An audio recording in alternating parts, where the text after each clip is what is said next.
આહાહાહા. વાહ હિરલ વાહ, આનું નામ તે પ્રીત.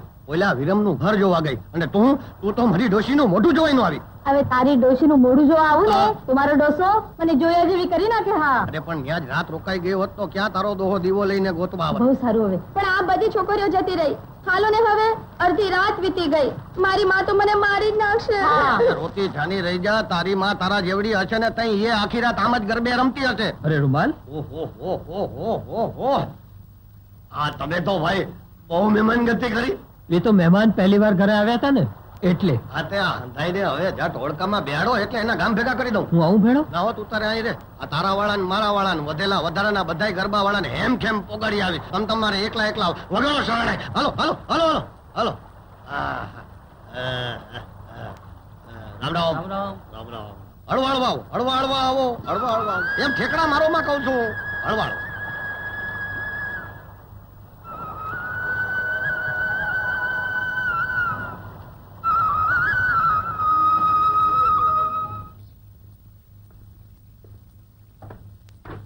અડધી રાત વીતી તો હજુ હિરલ ના આવી.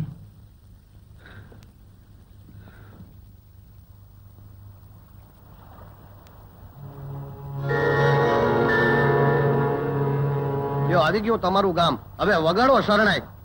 હા, તમે તો ગરબામાં ઠેકતા હતા એમ મંડ્યું ઠેકી ઠેકીને ઉતરવા.